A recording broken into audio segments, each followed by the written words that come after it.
Hello, everyone. Thank you so much for joining us on this Sunday morning. This is going to be the first webinar in a series of planned webinars that we are organizing. And when we say we, I mean the Indian National Young Academy of Science, which is a part of the Indian National Science Academy in New Delhi.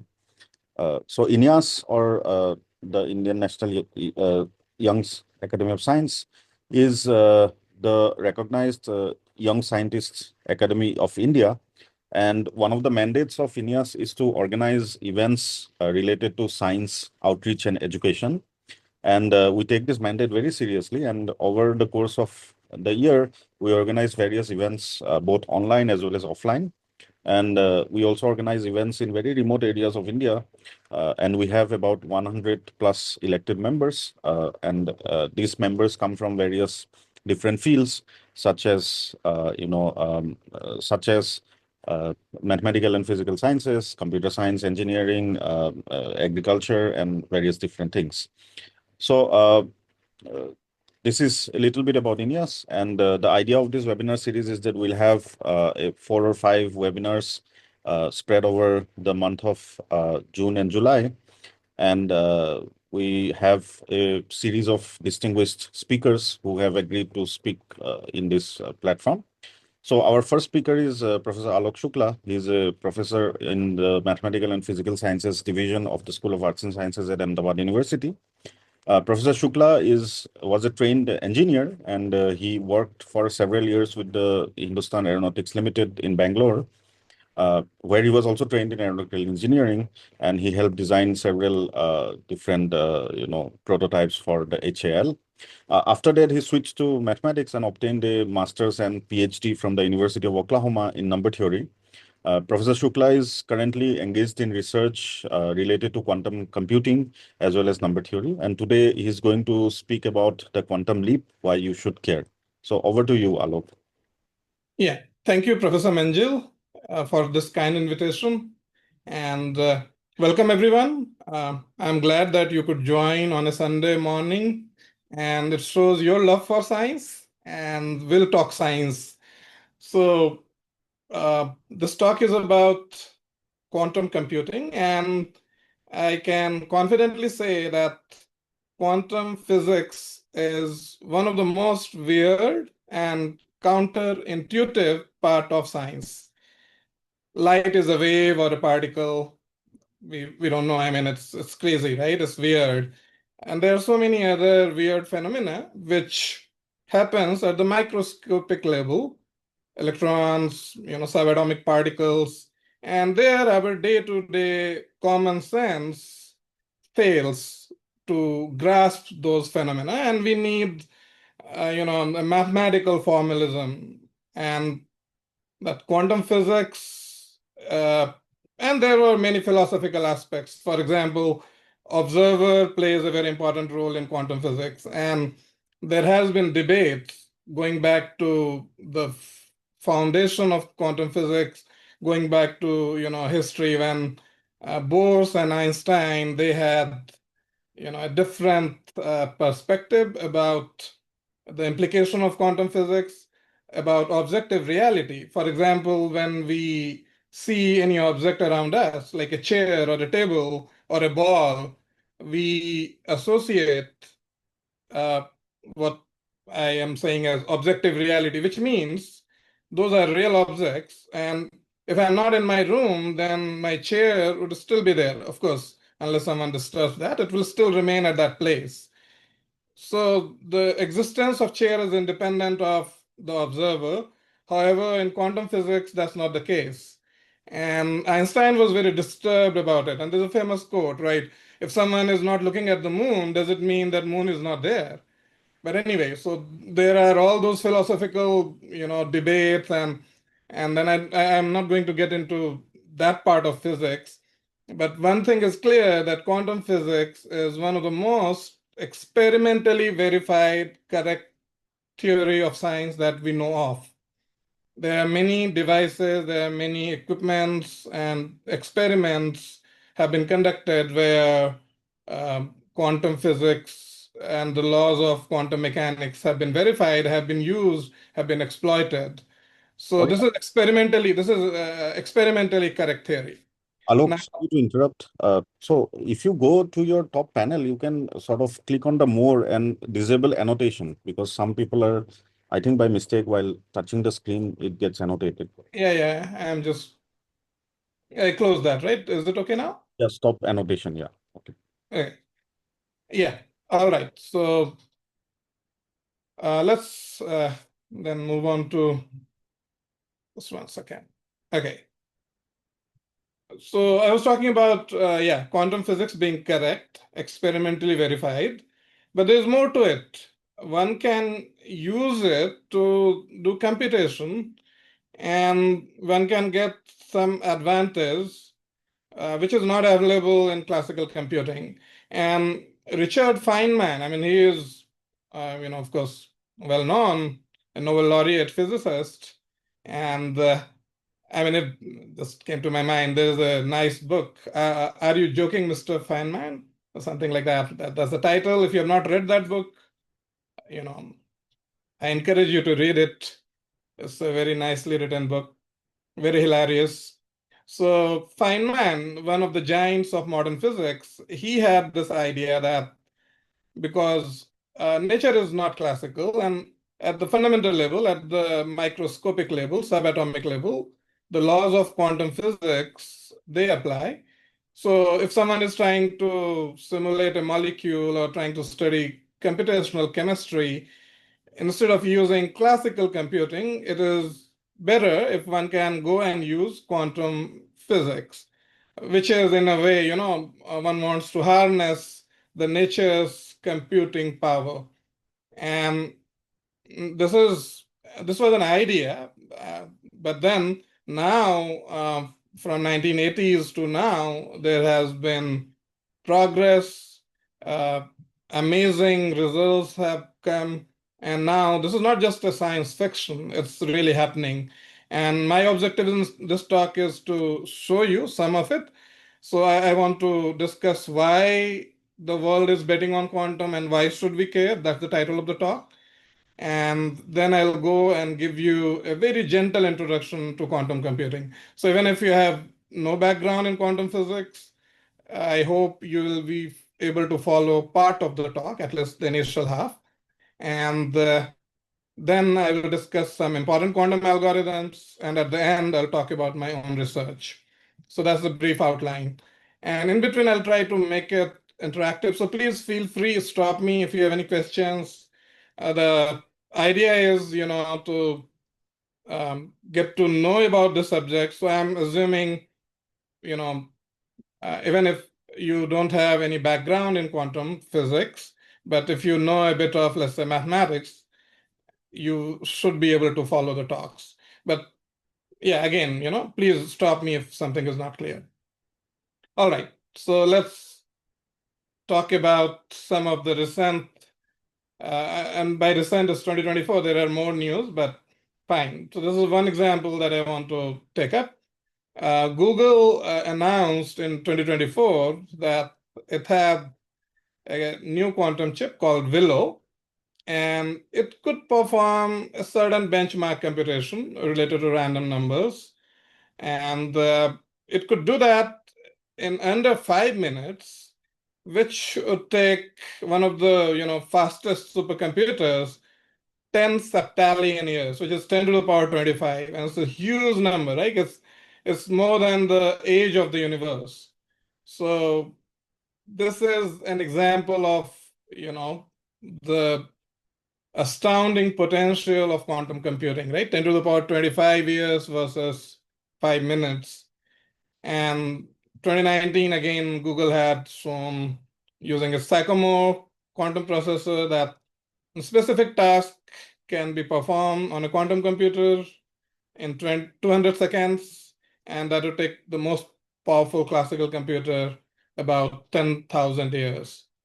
And these are some examples. Google, IBM, Rigetti, there are some private companies which have been doing quantum computing, and IBM in particular has a platform called Qiskit. Google has a platform called Cirq. And one can go on. In this talk, I'll show you how to create a simple quantum circuit. So if you have never done that before, this will be an opportunity to create your own quantum circuit. So we'll talk about that. Next, you can see in this chart that how the world is investing in quantum computing. China has, and this is slightly old data. So this is 2023, now it's more. So this is about $42 billion total if you sum it. And now I think it's more than $50 billion. But even slightly old data gives you that picture, the bigger picture that world is heavily investing in quantum computing because they perceive it as the future of computing.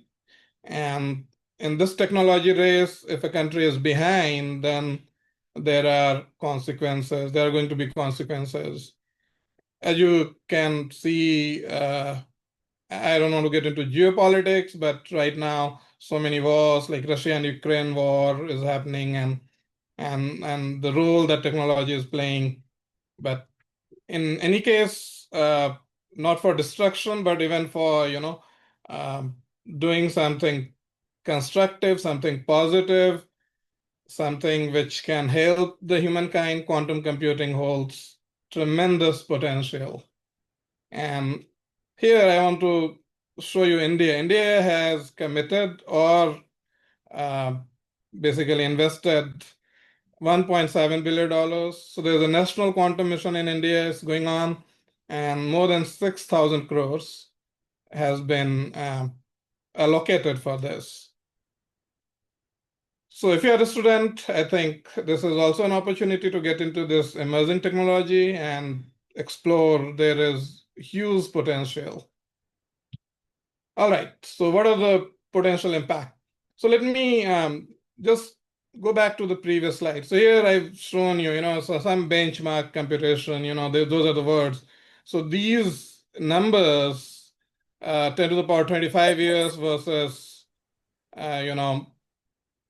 maybe, 5 minutes kind of comparison, these are in some ways not for practical applications. So these computations are some benchmark computations. Practically, there are still some challenges and uh, let's say roadblocks where we need to overcome those before quantum computing can achieve its full potential. And I'll talk about those challenges later, but I wanted to clarify. So when I'm saying these, or Google is claiming, Microsoft has come up with something recently, this is Majorana chip and error correction and all. So we should again be careful in reading those statements because the reality is somewhat different. And I'll talk about those challenges, as I said, later on. But what are the potential impact areas? And one of the most important area is right there, cryptography, where Shor's algorithm, a quantum algorithm, can be used to break RSA encryption. RSA is widely used. So for example, when you are doing some banking transaction or you're doing online shopping, your data is secure, right? Because it is encrypted. And those encryption, in particular, as I said, RSA encryption, is now at risk of being broken by quantum computing, by a quantum computer, right? And we are still a few years maybe behind where the technology catches up. But in principle, RSA can be broken. There are other areas such as optimization, and there quantum computing can give you uh, advantages compared to classical algorithms.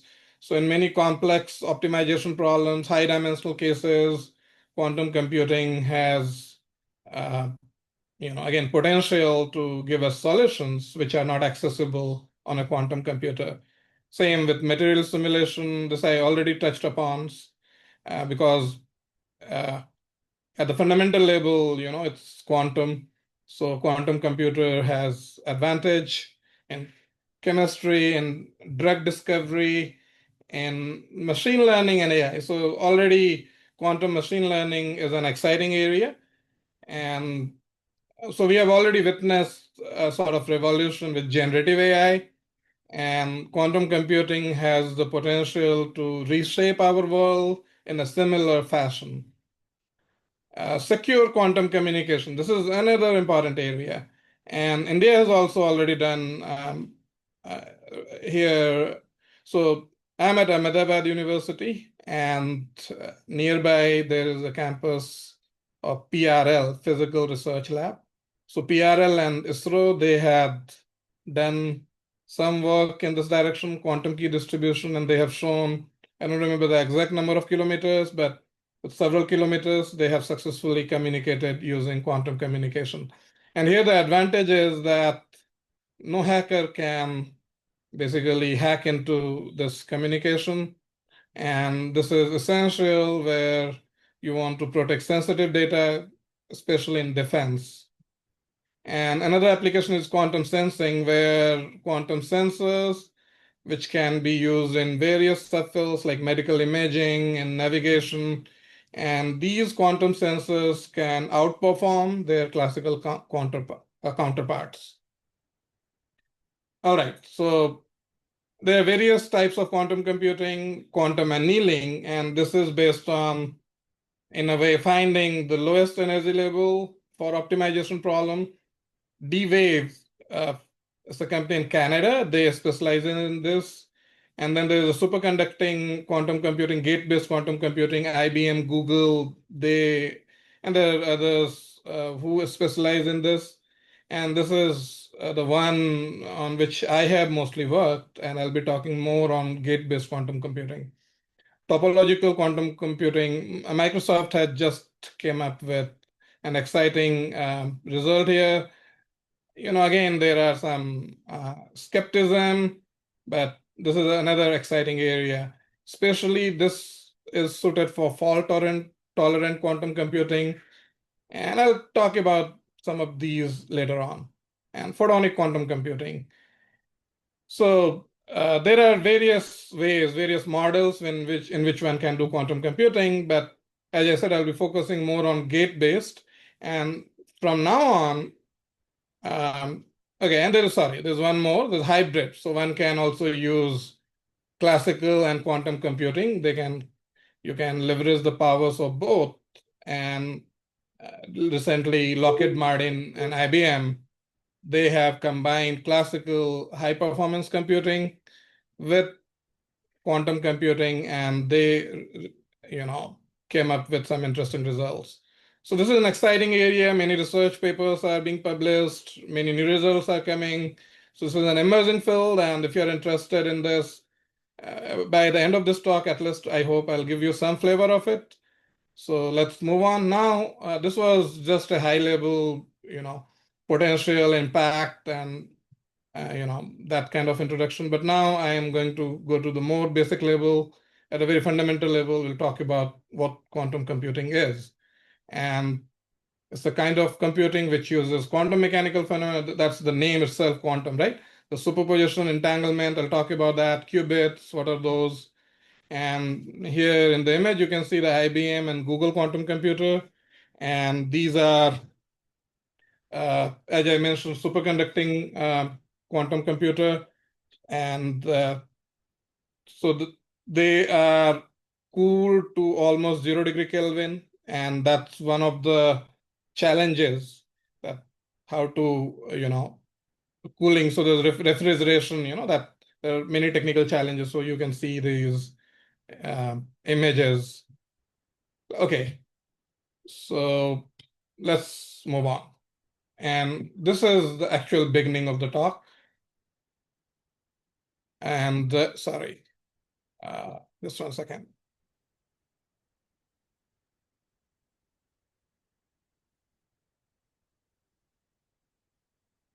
Okay, so classical computing, I can go and give you a more technical definition like Turing machine and all, but I'll not go into that. I'll keep it very simple.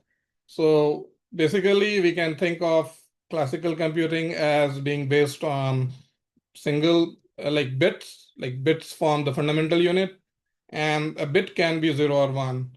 And how we are going to implement, we don't care, right? Like we all use computer, right? So at the electronic level, it could be 0 volt and 5 volt. It could be switch on, switch off. It could be black and white, whatever. So as long as we have two different states, 0 and 1, we can mathematically say, okay, it's a bit. It can have two states, 0 and 1. So it's like up arrow and down arrow, let's say. So 0 and 1, there are two states, red and blue. So you can characterize in, or if you toss a coin, let's say heads and tails. So this is how the fundamental unit of computation is represented in classical computing. And then there are gates, classical gates. If you have taken a basic course in electronics, you are aware that there are gates like NOT gate, AND gate, NOR gate, NAND gate, etc., XOR gate. And in fact, NAND gate is universal in classical computing. All other gates you can create using NAND gates, for example. So a classical computing is based on these fundamental bits, and then you apply various sort of gates, and then basically you can get your desired result. So the quantum analog is a qubit. So quantum analog of a bit is a qubit. And so this notation here, when you see 0 and 1, this is the Dirac's notation. It's called ket 0 and ket 1. Don't worry about it now. But ket, you can just again think of these two as two different symbols, just like 0 and 1. But now a quantum state can be in a superposition of these two states. And this is the mathematical description. So the quantum state, which is represented here as ket psi, is alpha times ket 0 plus beta times ket 1, where alpha and beta are complex numbers, and alpha square plus beta square, mod alpha square plus mod beta square is 1. So this is the normalization condition. Now, okay, all this math is fine, but what does it really mean? So let me give you an analogy. So it's basically, let's think of a coin. And if we toss a coin, of course, once it lands, we know that it's either 0 or 1, heads or tails, right? 0 or 1, heads or tails. But when the coin is in the air, right, and it's kind of rotating, right, it's in the air, we don't know what it is. So we can think of as a sort of superposition of heads and tails, right? It's in a state, it could be anything, right? We don't know. And again, as I mentioned at the very beginning of the talk, quantum physics is very weird, right? Like we cannot really comprehend, I mean, how it could be in the both 0 and 1 state, or how it could be both in heads and tails states. But this is how we have to think about. And that's where the famous Schrodinger's cat, you might have heard, cat can be alive and dead in a superposition state. So that kind of example. So if coin is in the air, it's in both states. So here, even in the color, right? Like you see 0 was up, 1 was down. Could be electron spin as well, spin up, spin down, or different colors, red and blue. So here the color is not red and blue, it's kind of superposition of both. So this is the fundamental thing. A qubit can exist in a superposition of the basis states 0 and 1. And here, the alpha and beta, the complex numbers, they have some meaning and some practical implications, which I'll talk about in the next slide. So basically, yeah. And so 0, as I said, could be spin up, spin down. So ket 0, ket 1, these are two states. And here, mod alpha square and mod beta square, they sum up to 1. And in fact, if you measure the outcome of your, let's say, the coin toss, when you're looking at the coin toss, and finally it is either heads or tails. So then the wave function collapses, and finally you'll get either heads or tails, either spin up or spin down. So let's say you are tossing a fair coin, then the probability that it lands up with heads up. So the heads on the top would be 1/2. Similarly for tails, it would be 1/2, right? This equal probability. And in that case, basically alpha should be 1 by square root of 2 and beta should also be 1 over square root of 2. Why? Can anyone explain that? Why alpha should be 1 by square root of 2 for a fair coin? Anyone from the audience? Because the probability is half, and hence, since the probability of collapsing to a particular state is alpha square, mod alpha square, so it will be the square root of 1/2. Yeah, that's right. Yeah, thank you. Exactly. So mod alpha square is half, so mod alpha is 1 by square root of 2. But in general, it could be I times 1 by square root of 2 as well, right? Where I is, square root of -1 because it's mod. So there could be a phase as well. But yeah, 1 by square root of 2 would also work. So this is the fundamental thing that these coefficients, in a way, so you can think of this as a mixture, right? This is a mixture of two things. And the coefficient, and more precisely their mod square, that tells you how much of this is in the content. So in a way, the probability of getting that spin up on measurement. So measurement collapses the wave function. So this is another important point. All right, so now suppose we have a qubit in state 0 and I carry out the measurement. What will happen? Of course, it's in the state 0, right? Get 0. So with probability 1, I will obtain that the result is 0, right? Now, if it is in ket 1, I carry out measurement, then with 100% probability, I'll get that it is ket 1. And this is exactly the state that I was telling about. This is a uniform superposition or equal superposition of ket 0 and ket 1 state.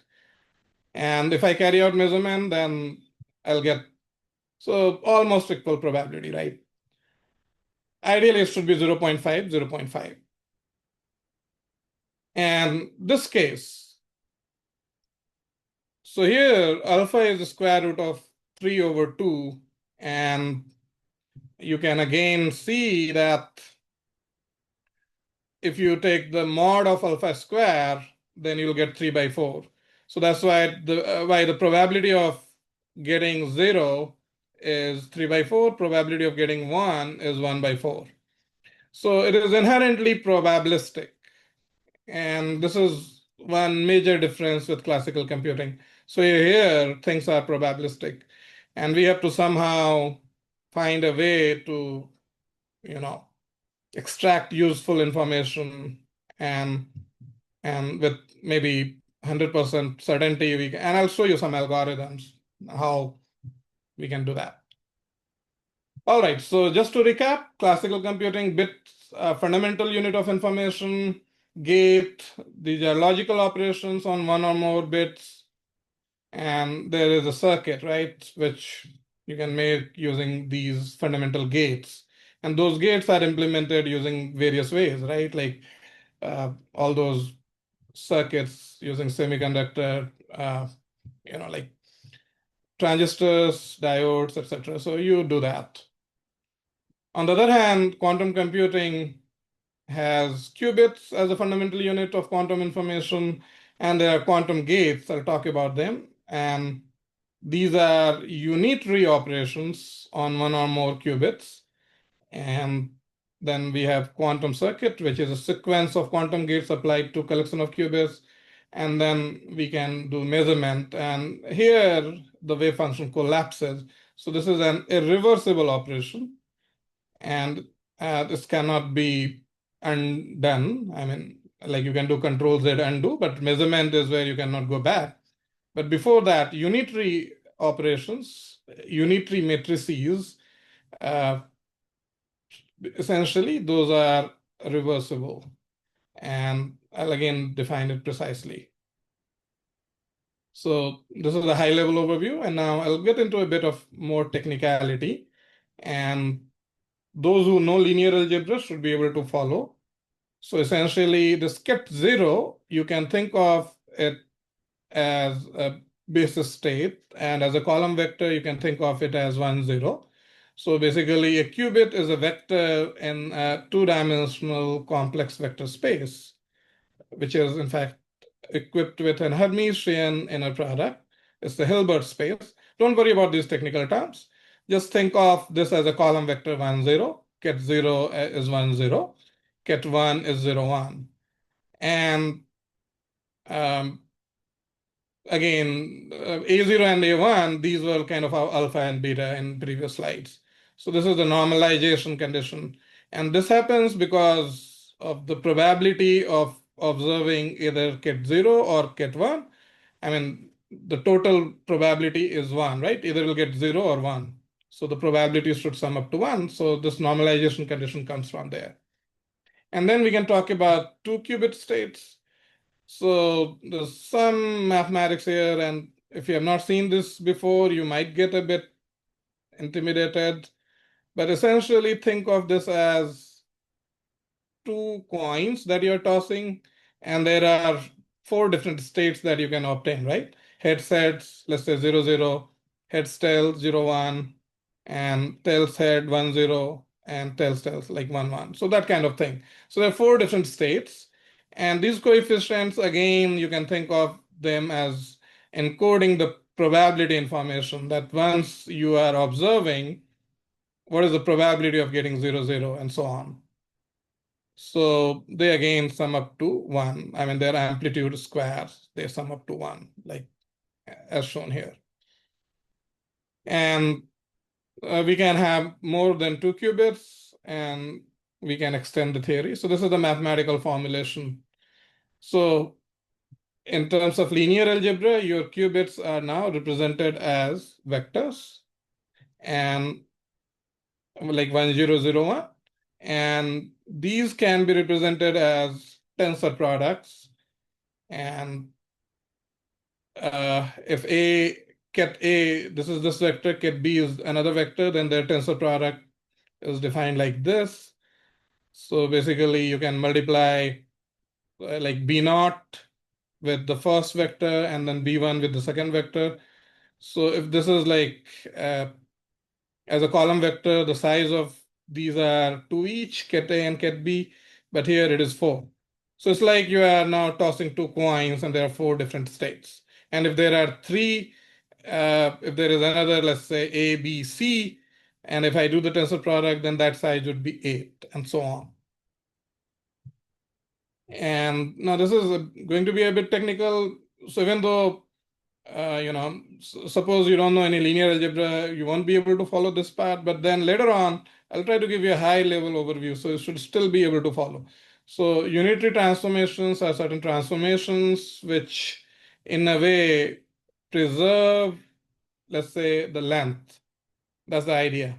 So for example, a linear transformation is, you can think of when we're doing a linear transformation on a plane, you take an object and you, let's say, shear it or you extend it, scale it, then, the shape would change.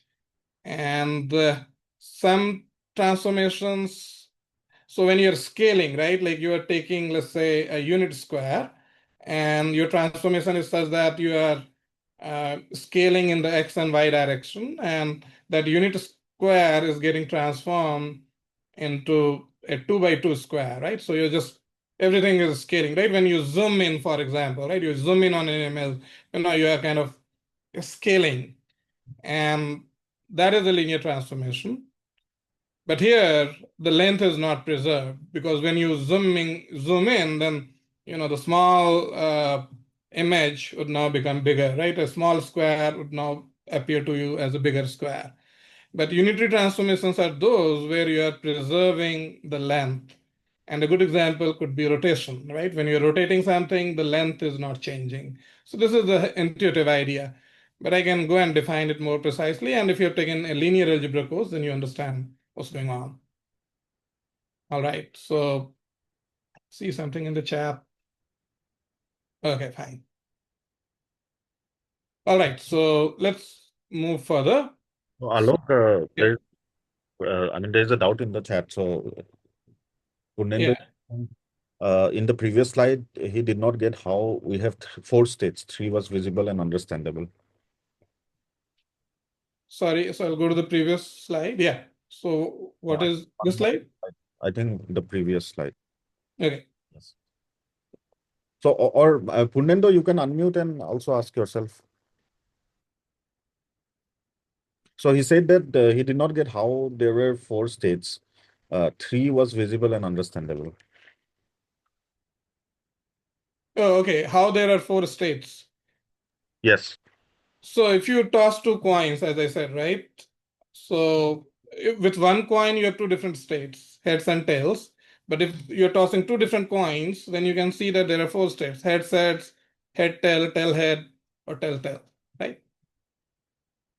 And this is a mathematical description. So defining tensor products, it takes time. This is a simple description to show you. So here A0, A1, as I said, like if you take that, go back to the previous thing, right? These are A0, A1. So they come from this state. So we can also represent that as a column vector. So they are encoding the probability of getting the zero state or one state. So in a way, now you're playing with these probabilities. I mean, their amplitude is square basically, but still. So this is, you can take it as a mathematical definition as well. And the physical meaning, as I said, you can relate it with the coin toss example. Okay, is it clear?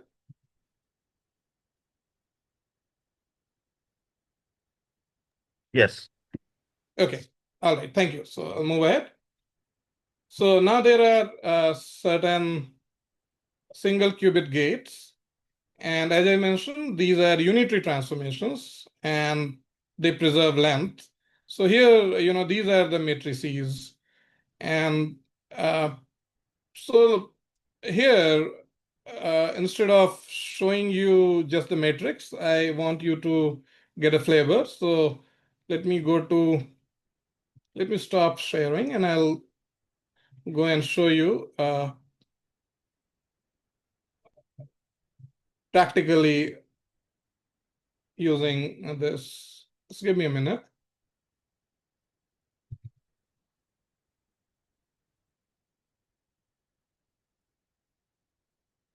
Let me share this in the chat box. Um,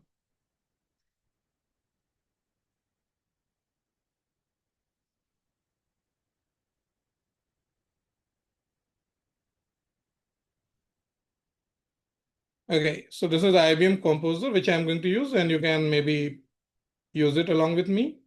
So let me share now this. Okay. So I hope this is visible. So let me maybe delete this thing here so that we just have one qubit, right? So this is in the zero state. And now I'm going to apply a single qubit gate. And that first gate is the identity. Okay. So what happens? Zero remains zero, right? Identity transformation, it does nothing. So zero remains zero. Now, that's not very interesting. So let me apply another transformation. So let's say this is the Hadamard gate. This is the Hadamard transformation. And what it does is it creates an equal superposition. So this is exactly, if you remember, I had told you, if you toss a fair coin, so this creates the state. I don't know, I cannot write it here, but it's basically 1 by square root of 2 ket 0 plus 1 by square root of 2 ket 1. So you see the probability of getting 0 is 50%, 0.5, and this is a probability of getting 1 is 0.5. So this is a simple example of a quantum circuit where the initial state of the qubit was 0. By default, it is 0, kept 0. And you applied Hadamard, and then it became 0 and 1. And interestingly, Hadamard is its own inverse. So if you apply another Hadamard, then you get back the 0 state. So you apply another Hadamard, and then you get the 0 state with 100% probability. So this is one example. Now we can do multiple qubits. And for example, I can insert another qubit, and I can apply two Hadamard transforms. So if I apply two Hadamard transforms, then I'm getting an equal superposition of these four states. So these are like two coin tossing.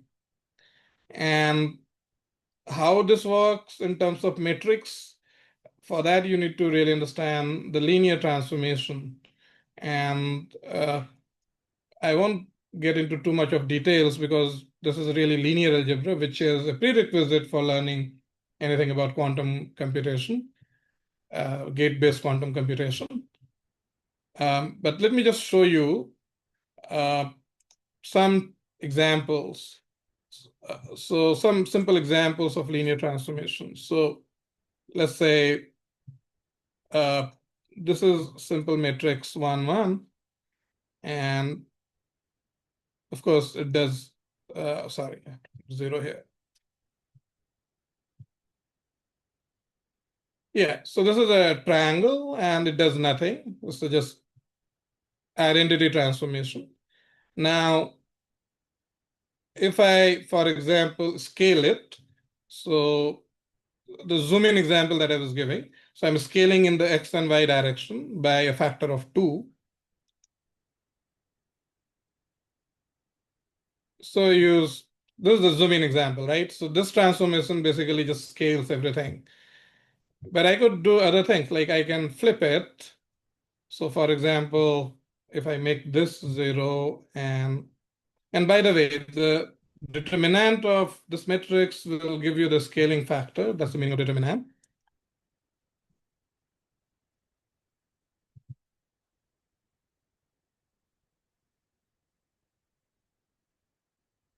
So now you can see that it's zooming in as well as it did something, right? Like X and Y, it sort of flipped. So linear transformation, you should sort of review if you're not aware. But assuming that you know linear transformation, then you can follow what's going on here. So basically, these are matrices, unitary transformation, and you're applying that on the initial vector, and the output is the final vector, and you interpret it in terms of probability. So let's now go back to the slides, and we'll talk about more gates and then algorithms, quantum algorithms. So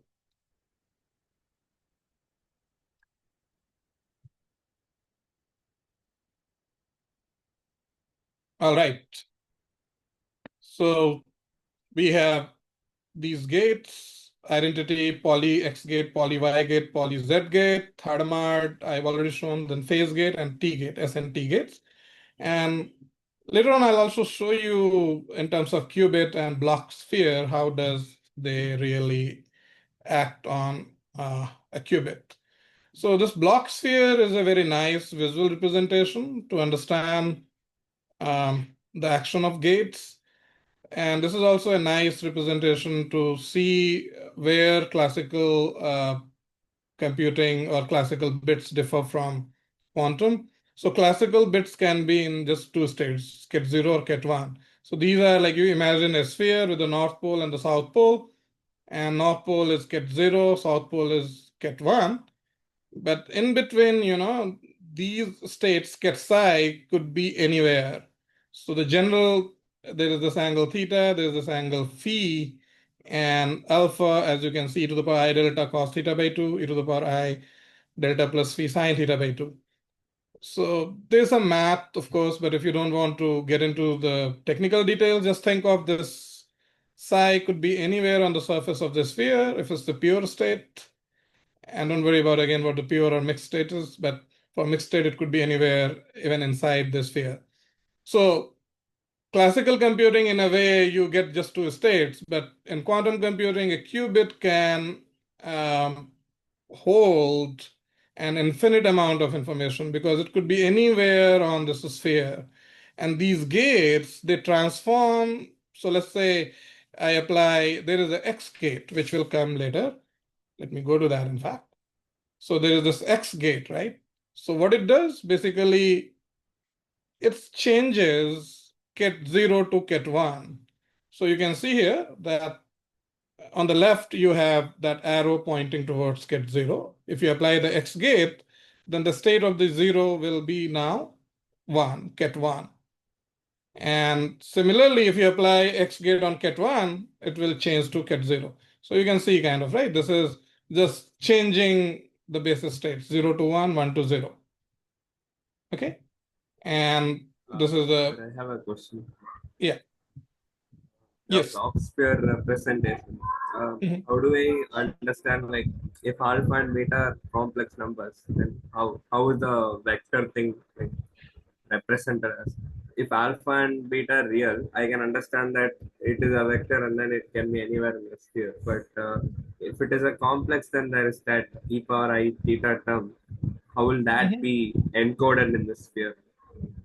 Yeah, so that's a very Like good I see question. that del parameter not being shown Mhm. anywhere in the block sphere.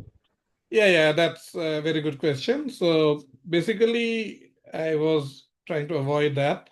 So e to the power I delta is a global phase, and it can be ignored because once you take the measurement, the global phase does not affect the measurement, right? Because once you take the mod, it will be 1. So the next picture that I have shown, I have ignored that, right? That's why I'm saying it here, ignoring the global phase. So that global phase refers to e to the power I delta, right? Does that make sense? So like does it have any significance the phase? Yeah, global phase,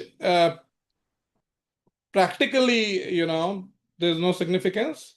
Um, because if two quantum states differ by some phase, global phase, and you carry out the measurement, you'll get the same probability of getting the ket 0 state or ket 1 state. So it won't affect in any way. So global Okay. phase can be ignored. Okay. Thank you. So in the previous example, right, we had 1 by square root of 2, right? 1 by square root of 2 ket 0 plus 1 by square root of 2 ket 1. If you multiply everything by I, let's say, so I by square root of 2 ket 0 plus I by square root of 2 ket 1, it won't affect. So you carry out the measurement, what is the probability of getting ket 0? You take the absolute value of the first coefficient and square it, you'll get the same answer, right? Mod alpha square. So I mod I would be 1, so it won't affect. All right, so good question. So now let's move on. So we have X gates, and this is the matrix, the linear algebra representation of it. So you apply X gate to that, this vector, and then it just flips it. Alpha and beta, you can see it's getting swapped.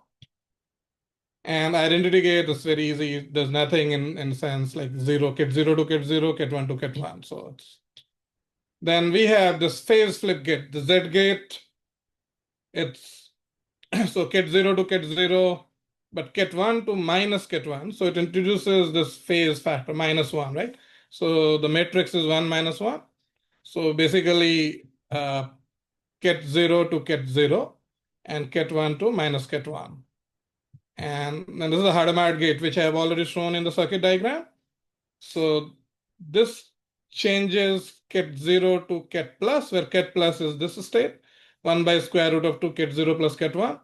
And if you recall, this is the precisely, the fair coin toss. This is the uniform superposition. You have ket 0 and ket 1 with equal probability.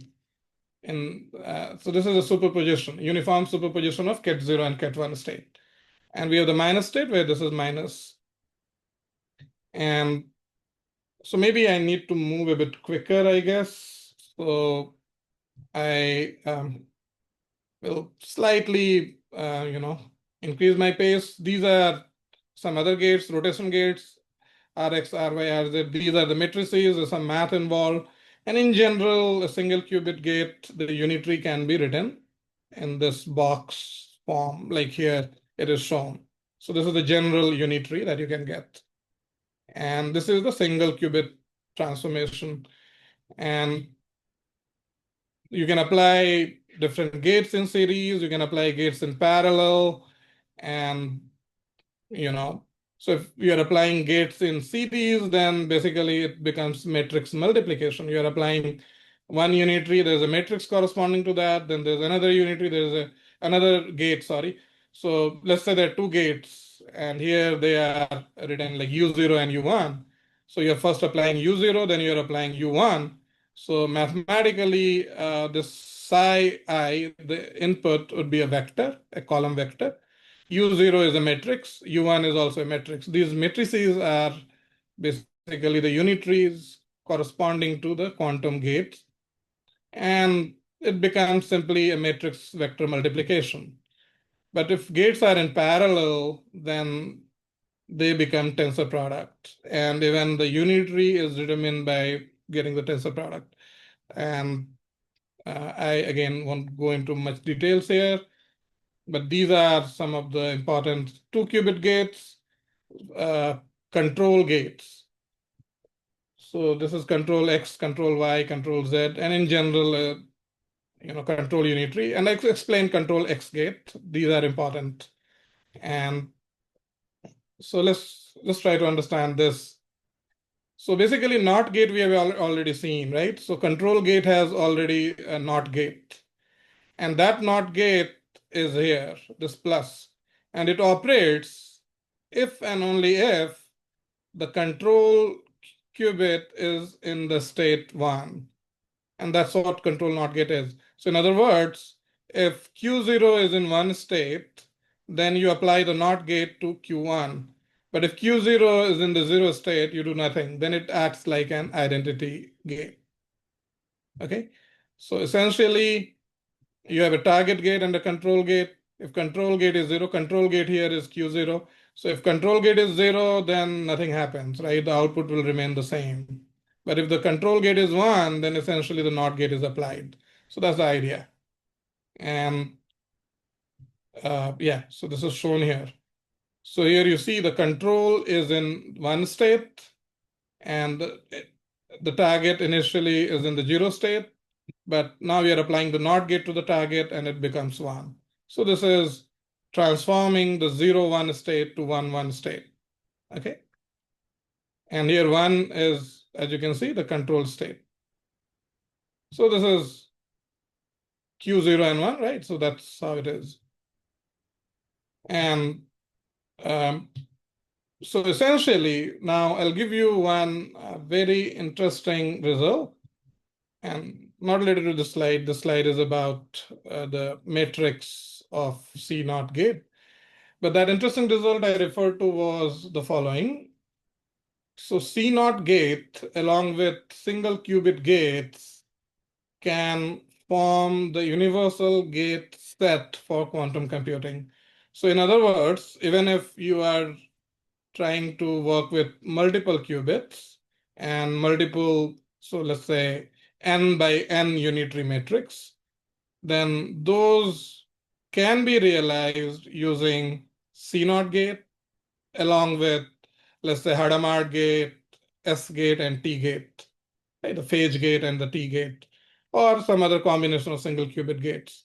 So these are universal. This is an important result because practically, suppose someone has to implement on hardware, those quantum gates, then they would just look for implementing these gates efficiently and without, any error, ideally, but with some error correction. So this is the C0 gate, and this is mathematical sort of representation, A, B, and here this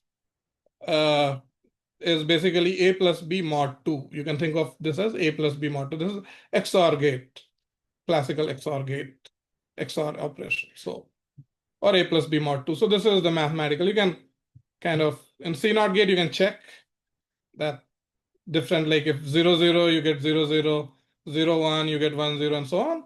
So if you, for example, A is 0, B is 0, right? What will happen? So you'll get 0, here 0 plus 0 is 0. Now A is 1, B is 1. So control is 1 and the target is also 1, but because control is 1, target will be flipped.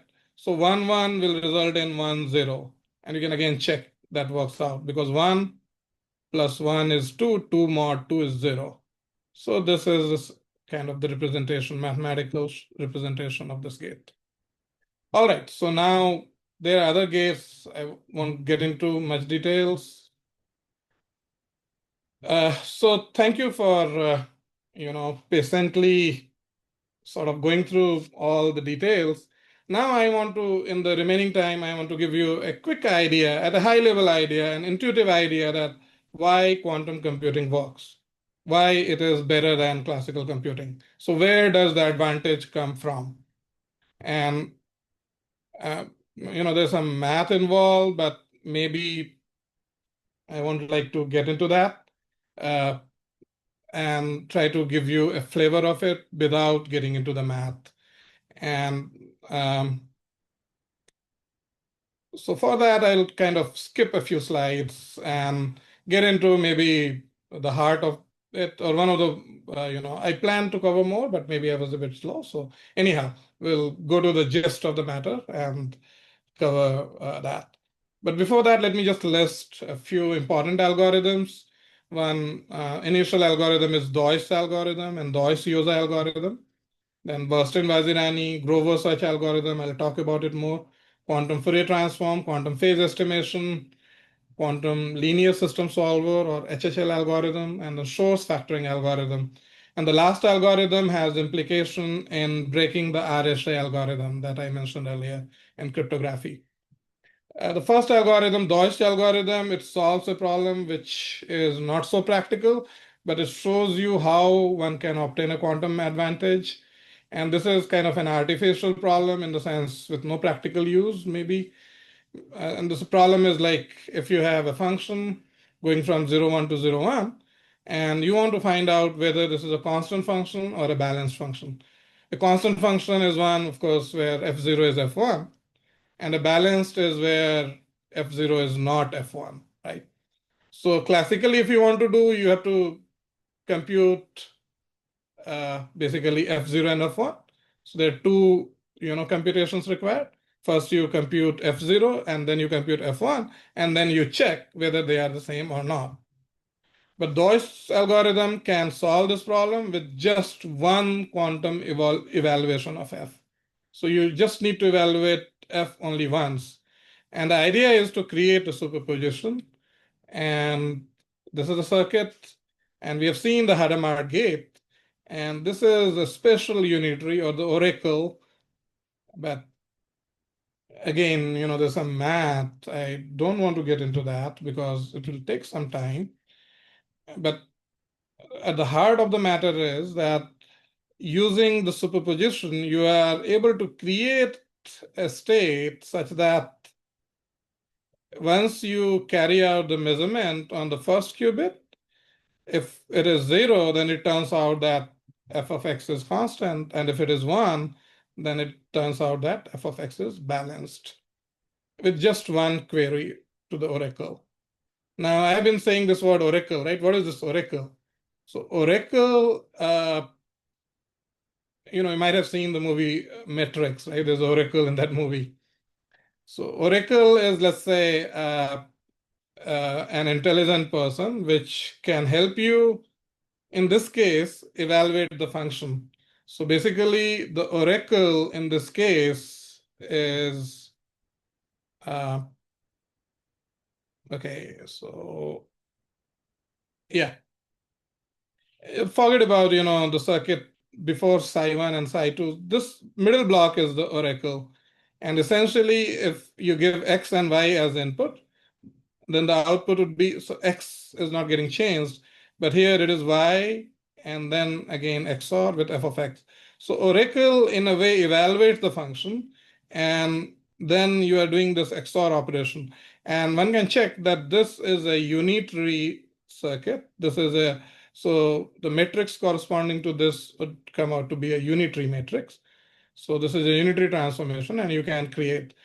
One thing I want to remark here is that the F could as well be evaluated using a classical circuit. Any classical circuit is a quantum circuit in a way, right? So quantum computing encompasses classical computing. And some of those outputs then you can integrate with your quantum blocks. But then there are subtleties, which unfortunately I don't have time to get into. So essentially, the number of oracle calls is the measure of your efficiency. Or in other words, how many times you have to evaluate F. And this will become maybe more clear when I discuss the next important algorithm, and that is the Grover's search algorithm. It's a very famous quantum algorithm discovered by an Indian American, Love Grover. And this is about solving a search problem. And the problem is as follows. So let's say you have 16 boxes, for example, and in one of the box there's a marked item. Suppose there's an apple, and you want to figure out in which box that apple is. Then what can you do? You cannot see the apple unless you open the box. So in the worst case, you have to open all the boxes, and then you have to figure out, right? So in the worst case, in this problem, you have to open all the 16 boxes, right? So in computer science language, if this is a problem of size big N, then in the worst case, you have to do N operations. And let's assume there is a person, there's an oracle who opens the box for you, right? Who opens the box for you, and the oracle essentially tells you whether the apple is there in the box or not. So how many times you have to call the oracle? N times, right? So this is order N classically, right? So this is order N algorithm. Now, Grover's algorithm can provide you the answer in order square root of N, which means for this problem, it's roughly 4 oracle calls. Because order of N is not exactly 4, there's some constant term there, but let's say you have 100 boxes, then roughly 10 oracle calls would be needed. So if you think about it, it's just amazing, right? Just 10 oracle calls and you'll be able to figure out where that marked item is, where that apple is. And how does it work? So again, there is a mathematical description, and I don't want to get into that, but I want to give you a flavor of it, right? What's happening. So let's get into that. And there could be more than one marked items as well. So then the Grover algorithm will give you a square root of n by m. So if m is the number of marked item, one marked item, then it's square root of m. Okay, so I'll just go to, this. And within 5 minutes, I hope to give you an intuitive idea of Grover's algorithm, which is maybe a very ambitious task that I am undertaking, but fine. So Grover algorithm, right? So there are 4 steps. Step 1 and 4, those are easy. Let's just deal with that. So the first step is initialize the input n qubits as ket 0. Don't worry about this tensor. This basically means all the inputs are initialized to the 0 state. That's the input state. And the final thing is you do the measurement, right? Measure all the n qubits. So first and the last step is, okay, in between, what is the second state? Second stage is you apply the Hadamard gates. And when I was running that circuit diagram using that IBM Composer, which I have shown you, then you might have observed that if I had applied 2 Hadamard gates, then it created 4 equal superposition states. So if you apply n Hadamard gates, in fact, it turns out that it creates 2 to the power n to the power little n equal superposition states or uniform superposition states. So basically, this step is creating that uniform superposition states, and then you're applying certain Grover operator certain number of times. So let's understand this visually, what happens. There's a math involved, as I said, I'm not going to get into that. So this step is where you're applying the Hadamard gates. And here, big N is 2 to the power little n. So 0 to big N minus 1. So these arrows represents the amplitude of each of those states. Okay. And this is 1 by square root of n. So because there are total n states, right? And this is an equal superposition state. So probability of getting any one state is 1 by n, right? And that is why you have 1 by square root of n. 1 by square root of n. Because if you square this, you'll get 1 by n. Is this clear? This picture here?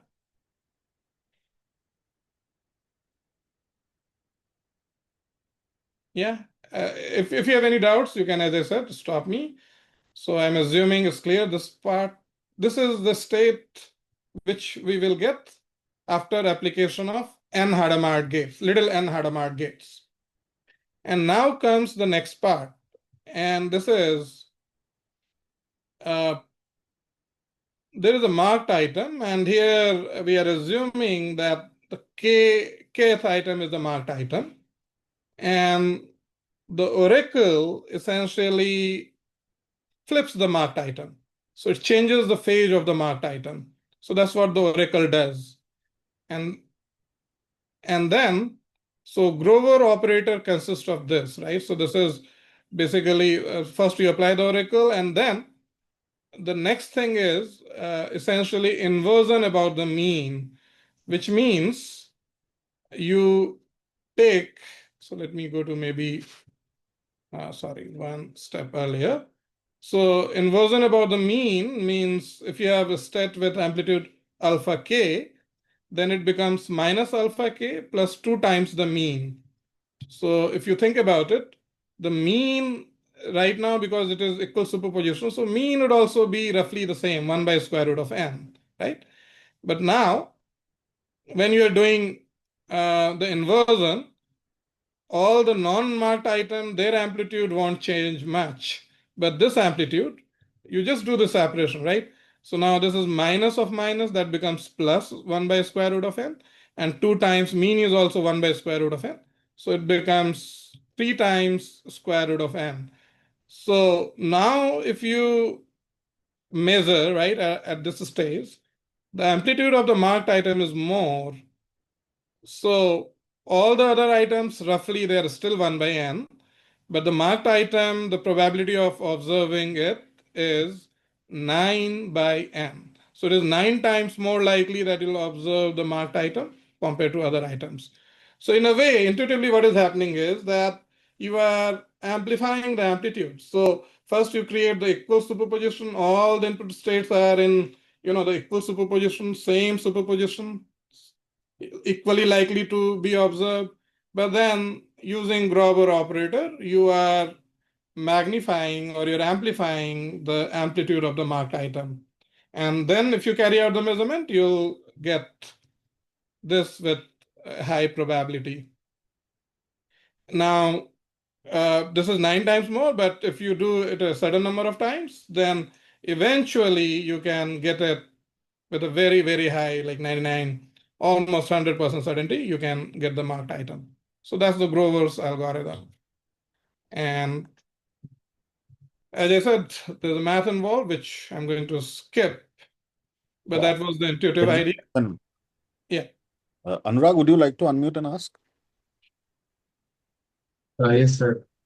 Yeah. Sir, I have a question. Like, what is the difference between how you implement classical data structures such as lists here? Like, I want to understand, like, when you say you're marking a particular part in a list, what does that mark? What is special about that marking? Like, Okay. Yeah, so a very good question. So how do we represent? So here, as I mentioned earlier, right, there is an oracle, right? So oracle tells you which item is marked. Now, what does that mean? So suppose you are solving a very hard problem, right? You're solving a very hard problem, and you know how to quickly check the answer, right? But you don't know how to solve it. So you have access to an oracle, right? Which you can say, okay, So in that problem, there are some instances, right? Some input. And for a particular input, the Oracle will give you that this is the correct solution, right? And this algorithm can then help you to get to that correct solution. Now, compared to list, uh, coming to your question directly. So in quantum computing, the way you encode data is totally different compared to the classical computing. And in some of the later slides, I am going to talk about that. So in a on a quantum computer, there are different ways to encode data. One is amplitude encoding, one is phase encoding, where the phase encodes the information. For example, let's say if you have an image, right? So we know classically how we can represent it. It's basically a matrix, right? And there is, for example, if it is a grayscale or if an RGB, so there are different channels, and you allocate the bits to represent the intensity level of that pixel, right? But on a quantum computer, you have to think like, how are you going to represent that? So in an amplitude-based encoding, for example, these amplitudes, right? When you're creating those coefficient can encode information. And this is an important problem that relates to state preparation. I'll talk about it in later slides. Okay, does it answer your question? Yes, sir. Okay, thank you. So yeah, so you encode that. Yeah. To remind you, I mean, if you can end in like 10 minutes. Yeah, I will. Thank you. So this encoding and so the marked item being, as I said, it could be the result of some computation. It could be, this is an unstructured search. There's no structure in the data, right? Classically, if you do binary search algorithm, you're assuming your data is sorted, right? And then you can do binary search. It's very quick. But here it is unstructured data. You don't have any structure in the data. And still you're trying to apply your search algorithm. And that's why the classical complexity is order n, because there's no structure in the data. But the quantum algorithm gives you order square root of n. Okay. So the challenges, I mean, the quantum error correction, because these quantum states are susceptible to noise, decoherence. So very quickly they can interact with environment, and the superposition can get lost. And then error correction must be applied. So this is an area of research, fault-tolerant quantum computing. And so after correcting the errors, so maybe for 1 qubit, you have to use more physical qubits to get 1 logical qubit. And there is a threshold theorem. Again, this is a very interesting area of research. And state preparation. So Anurag had asked this question, but this is another challenging part. Your quantum algorithm may be, very efficient.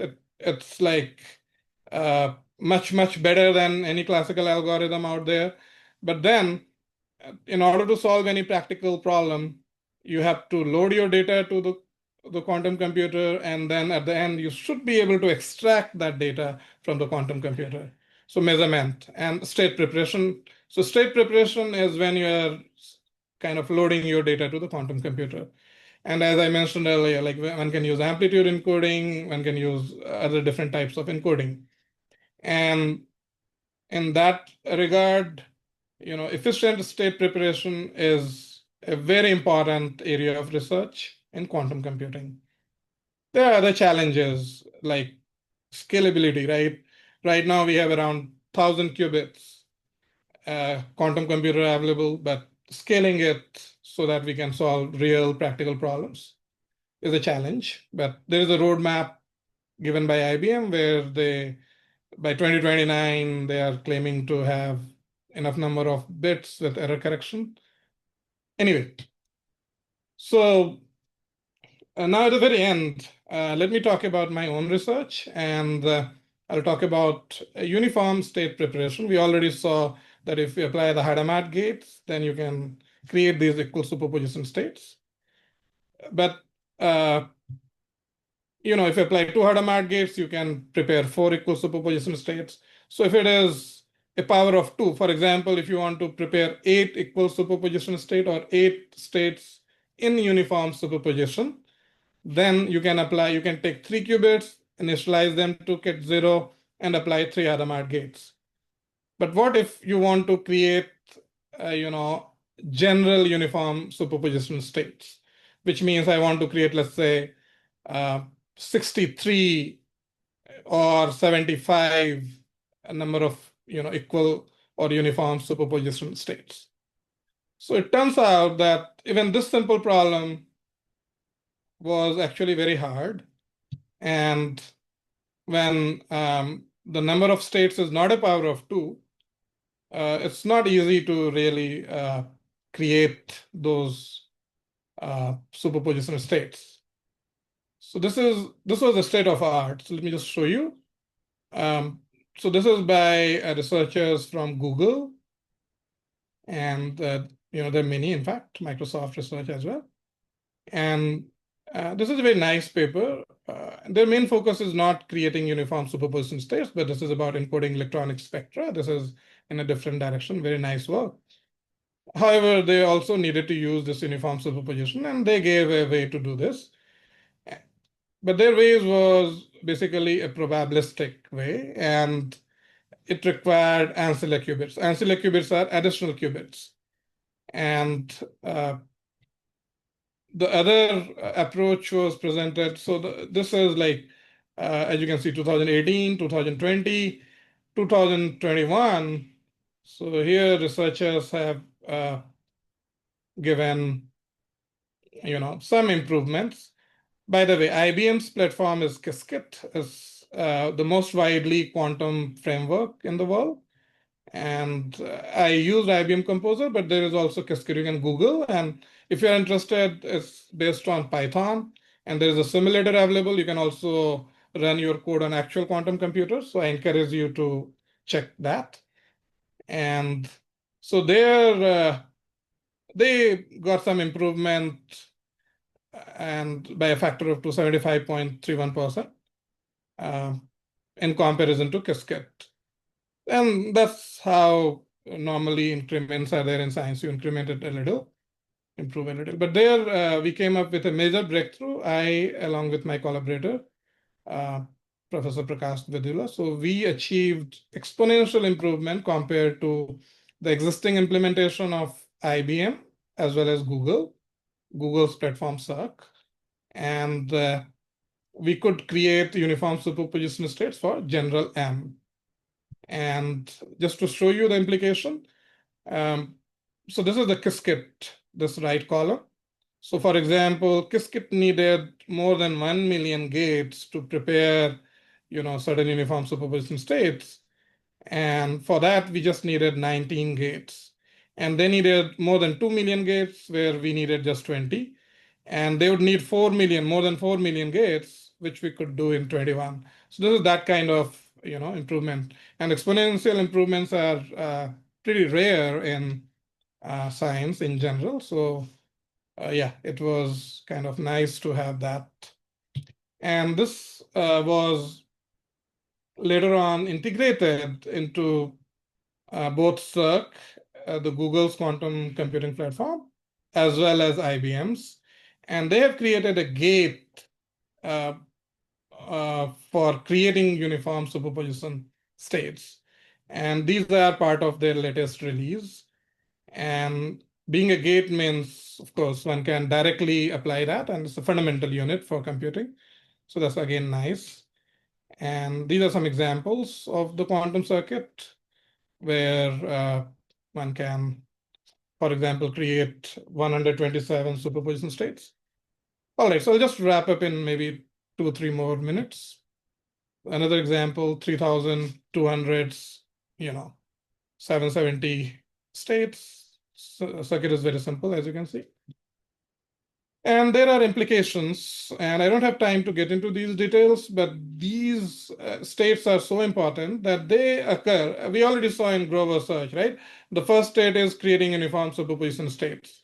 So one can, improve, for example, Grover search, which is asymptotically already optimal, but one can improve in practical implementation and get, a 29.33% improvement in Grover search, which is a huge thing. Like just imagine, Google being improved by that percentage. So it's not asymptotically or theoretically great, but practically it has for Grover search. But theoretically, there are many other quantum algorithms where this is the first step and it can be used. I don't have time now, but in fact, one can use the inverse of the circuit to do many interesting fundamental tasks, such as numerical integration, which occurs in almost all scientific computation. And it is useful in, quantum data encoding in many, many algorithms. And it has been used in many algorithms, including in finance. So researchers from Goldman Sachs, they have used it, and there are other interesting applications. All right, so maybe I'll not get into that. I'll just maybe end with, this is the integration circuit. I had planned more, but we'll just stop here. And I'll just welcome your questions if you have any. Thanks. Thank you, Alok, for a very nice talk. So from the audience, do you have any questions?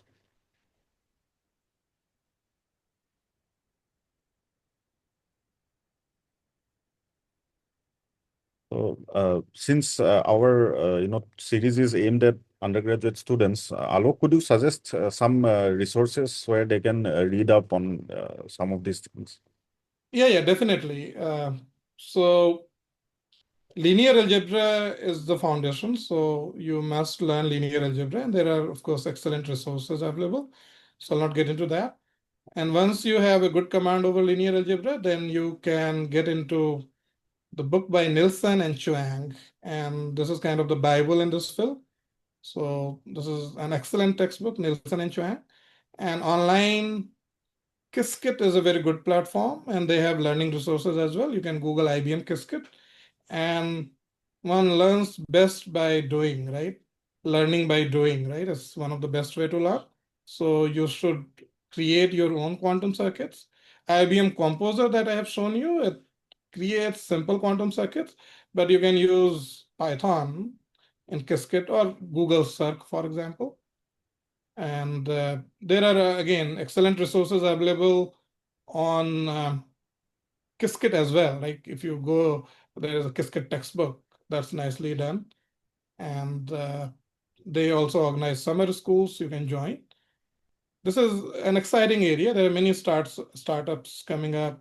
I've shown initially, right, the number of countries and the investment in terms of, several $billion. So this is an exciting area. And yeah, it's accessible. There are many interesting problems out there. One can go and, even get into the research level problems pretty quickly if one has necessary mathematical background. Okay. There is a question from one of the participants, Purnendu Shukla. He's asking, why do we delegate our own tasks to the Oracle? So you have given an apology. Yeah. So see, in computational complexity, there are many ways to, kind of find out which algorithm is more efficient. So in quantum computing, an algorithm is just based on, certain criteria. Like, for example, the circuit depth, quantum circuit depth, or the number of gates involved. So it's called gate complexity, or it's called, the circuit depth complexity. The number of oracle calls is another way to judge the complexity of an algorithm. So here, the oracle could be a classical function, and sometimes it's the most costly part of the overall workflow. So in this whole pipeline, when you're doing certain tasks, this task is the most costly task, and it can be delegated to a classical computer, let's say. and rest of the things you're doing on a quantum computer. So your overall algorithmic efficiency will be determined on how many times you are calling the oracle. Now, in the Grover search example that I gave you, so you can think of this as a black box oracle, but then the number of times you're calling oracle is a measure of the efficiency of the algorithm. And classically, you need to call the oracle n times in the worst case, right? But in the Grover's algorithm, although I did not show you the proof, but I gave you an intuitive idea that you just need square root of n oracle calls. So I hope it answers your question. And we are not delegating our task. It's like it's one of the blocks in the overall flow of the computation. Okay. So let us thank Professor Shukla for the very nice talk. Could you please unmute yourself and give a round of applause? Thank you. Thank you so much, Alok. So that brings us to the end of this session.